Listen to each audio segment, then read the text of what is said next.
It's the 1660s in Germany. Henning Brand, a German alchemist, is trying to create the mythical object, the Philosopher's Stone. It was believed that the object could turn inexpensive base metals to gold. So he boiled gallons of urine, but the end product turned out to be phosphorus and not gold. And this is how we got the first element with a precise discovery year. So let's start with the basics that we know. Let's start with the definition of element. So, what is an element? These are substances that are made of only one kind of atom. You must have heard of elements like hydrogen, oxygen, chlorine. But have you ever heard of elements such as astatine and tennessine? I don't think so. Currently, there are 114 elements that are known to mankind. And all of these names are really hard to remember. That is why we have something called as the periodic table. This is a list of all the elements that are present in nature. It starts with the lightest of the elements and goes to one of the heaviest elements. So, as more and more of these elements were discovered day by day, scientists found it really difficult to organize these elements. They started looking for some sort of a pattern that could help them understand this property, the atomic mass, the atomic number, and every other thing related to these elements. So imagine you have a list of groceries to buy. Maybe you have only 4 items in the grocery list. Something like baking soda, egg, milk, pepper. These are easy to remember, right? But when you have around 200 items that you need to purchase, isn't it difficult to remember all of these? Of course, you start making a list, writing it down. So that is what was difficult for the scientists to understand. How could you understand their properties, their atomic masses? How do they react with different other elements? So they needed some pattern to understand their behavior. That is why there were few early attempts that were made to classify these elements into groups. Let's start with the first person, Dobreno. So in 1817, Dobreno, who was a German chemist, tried to arrange the elements with similar properties into groups. There were 3 elements in each group. That is why they called it the triads. And these 3 elements were arranged in the increasing order of their atomic mass. So let us understand the Dobreno triad. We will take one of his triads as an example. So in his triads, he has 3 elements, right? So we will take the example of calcium, strontium, and barium. So calcium, strontium, barium.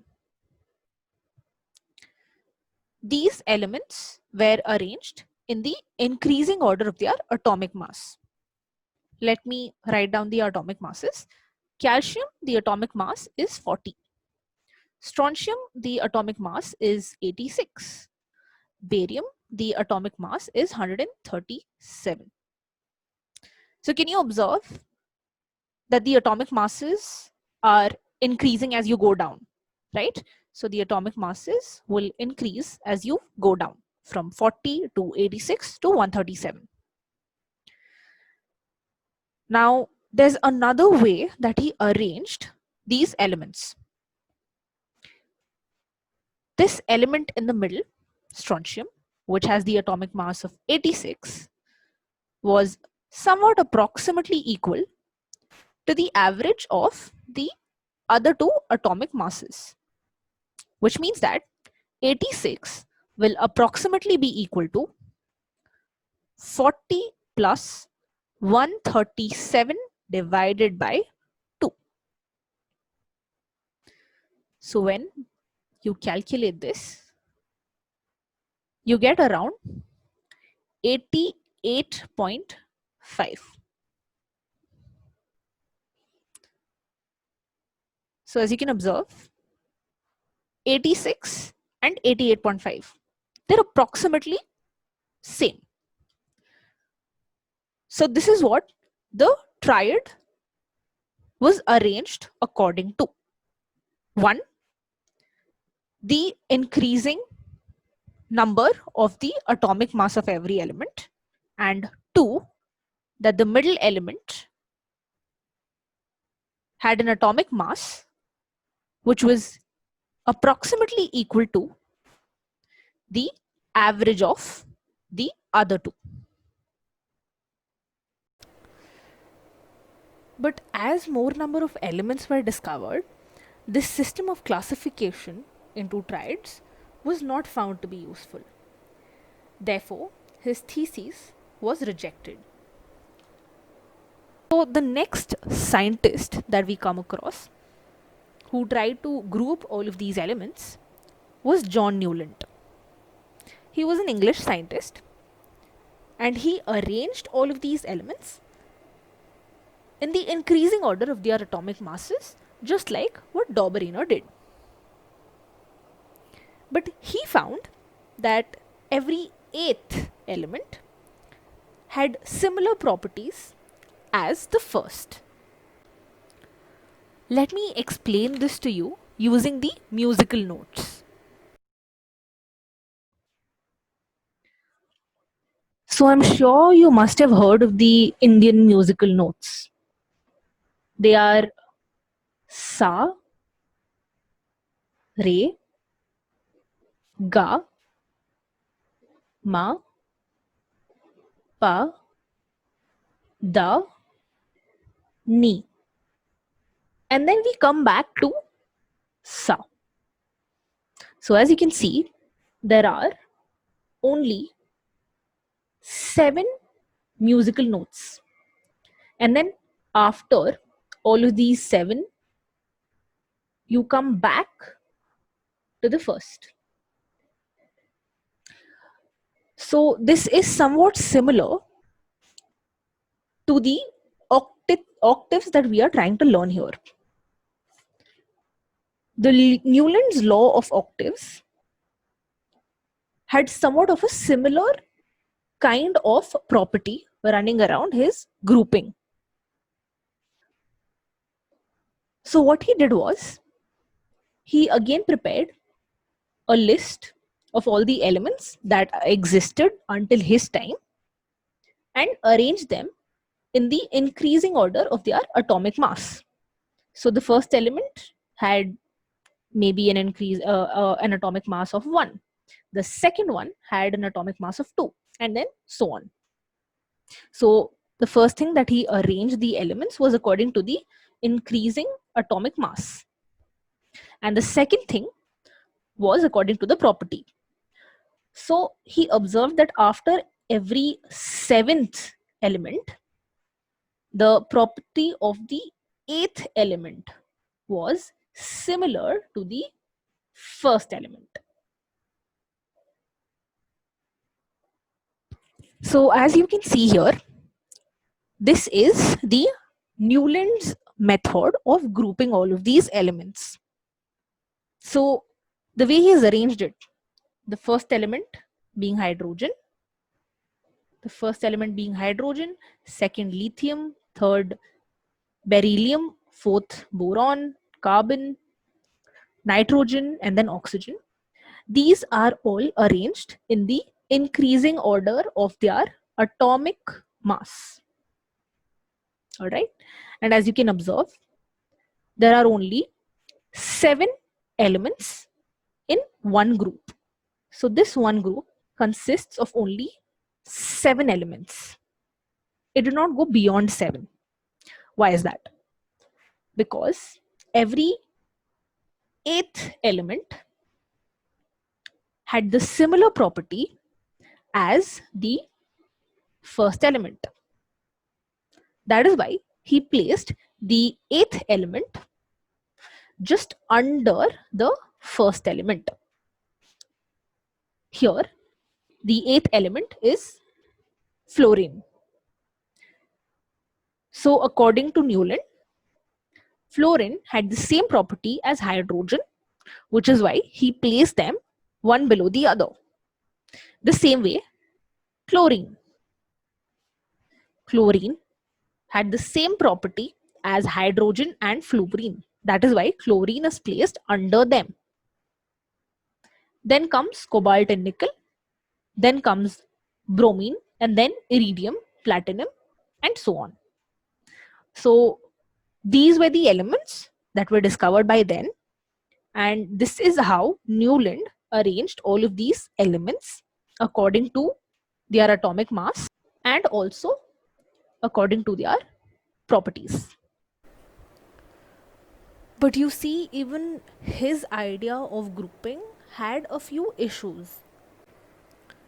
It was found that his law was applicable only up to the element calcium, and after that, this law would not hold good for the other elements, which means that after calcium, whichever element existed, it did not have the same property as that of the element right above it. And also, as time passed by and other elements were discovered, it was found that those elements did not hold good in the periodic table according to Newland's laws. And also, another problem that existed in his periodic table was that he adjusted two elements into the same slot. As you can see in the picture, he placed cobalt and nickel into the same slot. And also, the other problem with cobalt and nickel being placed in the same slot and the same group as chlorine and fluorine was that cobalt and nickel did not have the same properties as the others in the same column. So, this was very contradictory. He made a law every eighth element should follow the same property as the first, and he did the same mistake. He did not place this element, cobalt and nickel, according to his law. So, because of this contradictory statement, even this thesis of John Newland was later rejected. Now, this man that we are talking about changed the periodic table forever. He literally made order out of all the chaos. This man was Dmitry Mendeleev.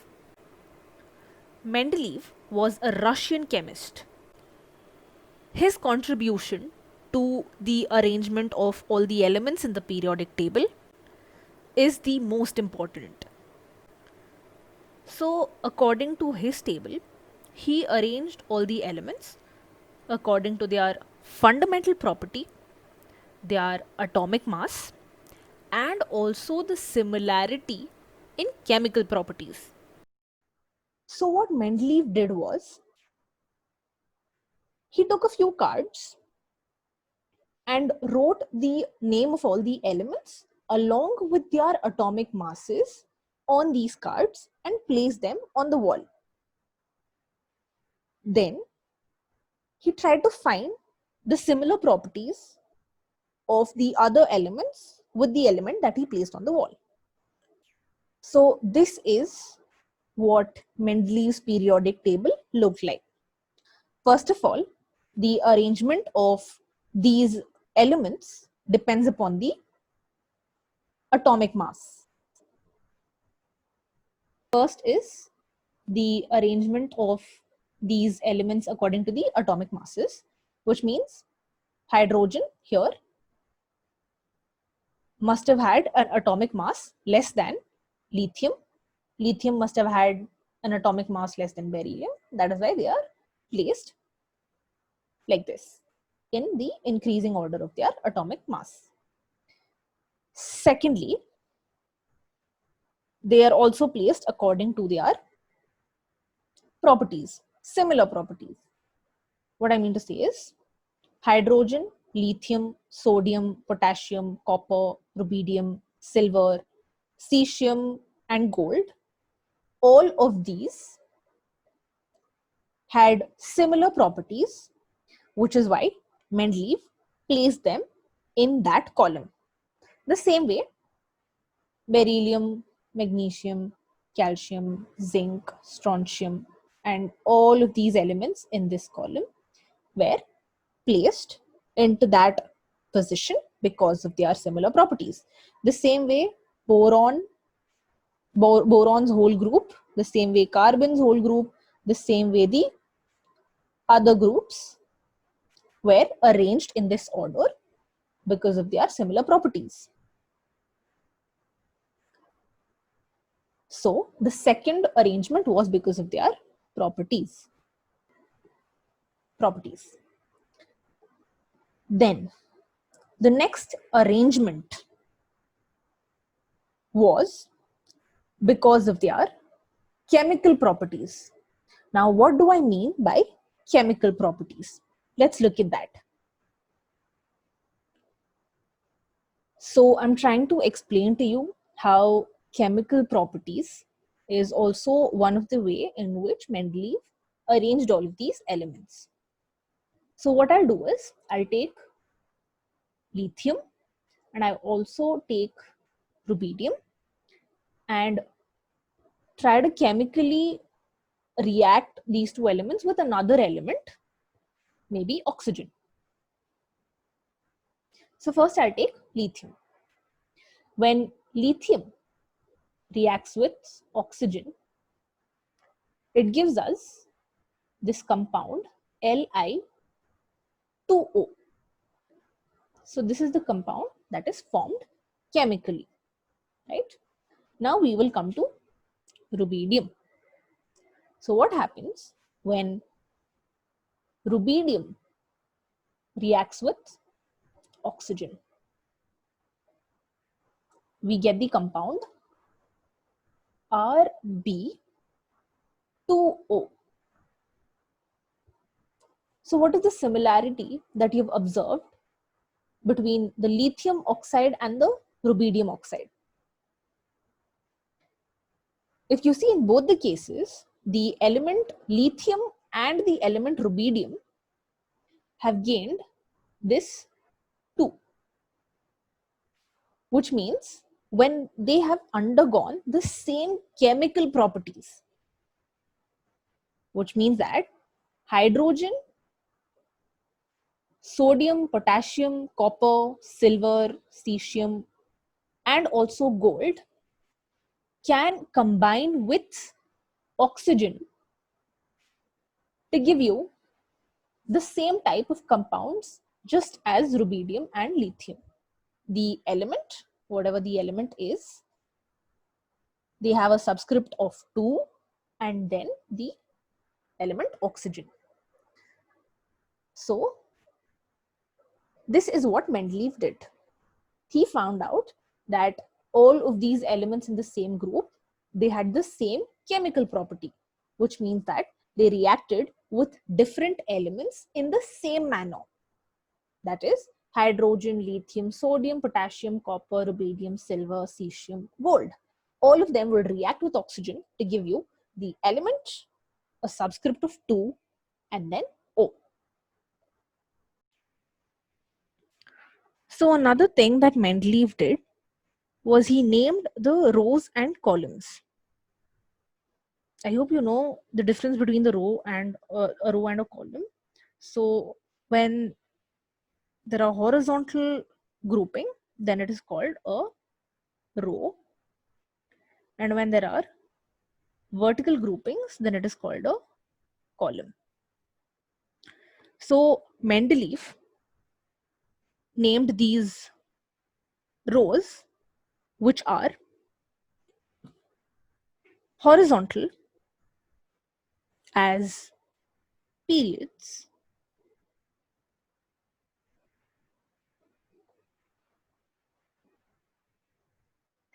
and he named vertical columns as groups.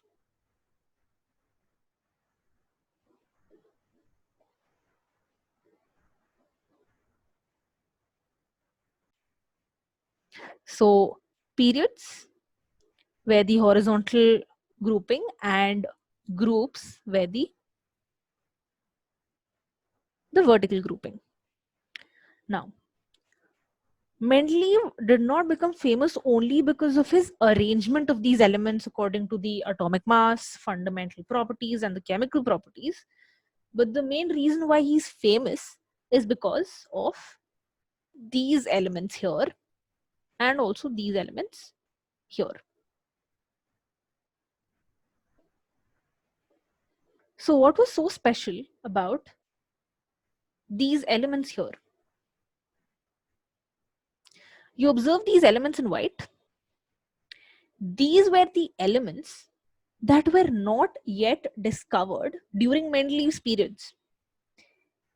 So, what Mendeleev did was he just left spaces. These white spaces are the ones that Mendeleev left because he knew that there were elements somewhere present in nature but not yet discovered to fit into these slots.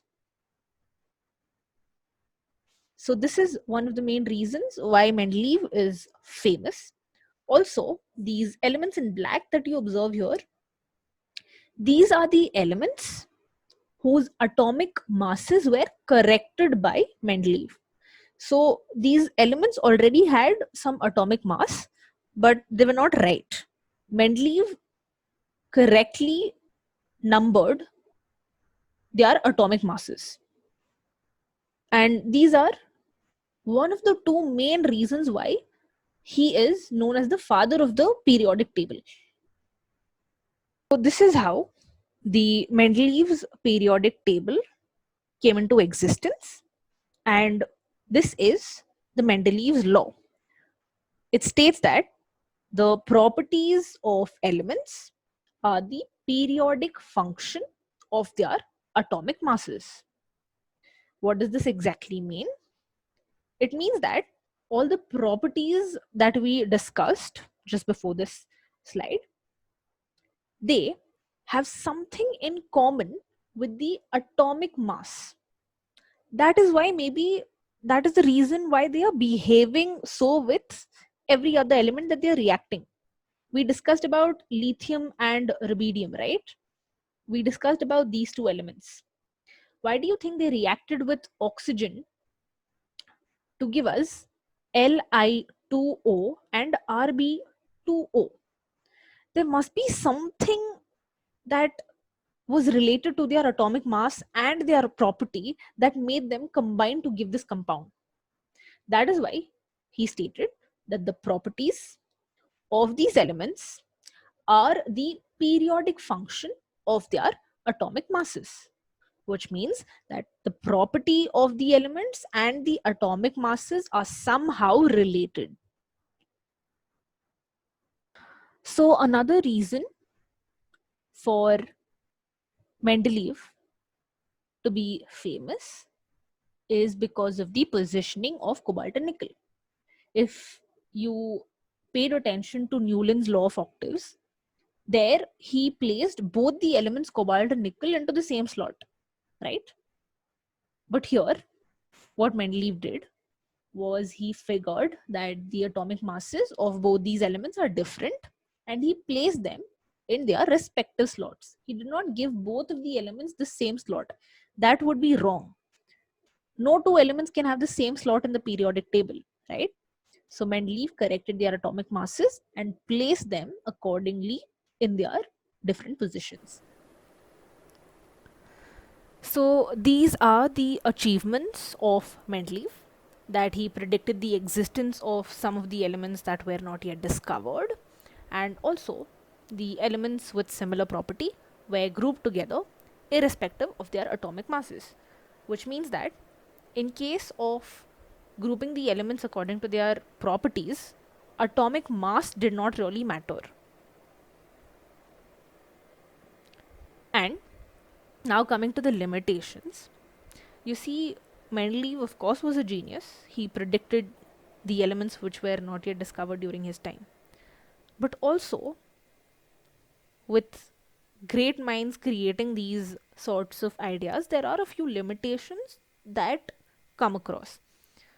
So those limitations were, he could not assign a correct position to hydrogen. Still, today, we are not able to assign a good enough position to hydrogen. We'll learn about that later. Then we come across the isotopes of all the elements. You see, carbon, they have different isotopes. Similarly, there are different elements which have different isotopes. We will talk about isotopes a little later into the chapter. Then the other limitation was that the atomic masses do not increase in a regular manner in going from one element to the next. This is also one of the reasons of his achievements. If you observe the achievement slide, there it was told that elements with similar properties were grouped together irrespective of their atomic mass, which means that Mendeleev concentrated more on grouping elements according to their properties. So he did not care if the atomic mass was, increasing. But he placed every element according to their property. He really did not care if the atomic mass was increasing or decreasing. So these were the chemists and scientists that discovered or helped in advancement of the periodic table that we have today. So in the next part of the video, we will be talking about our modern periodic table, how the elements are arranged in today's modern periodic table. Is that similar to Mendeleev's or not? Let us discuss about that in the next video.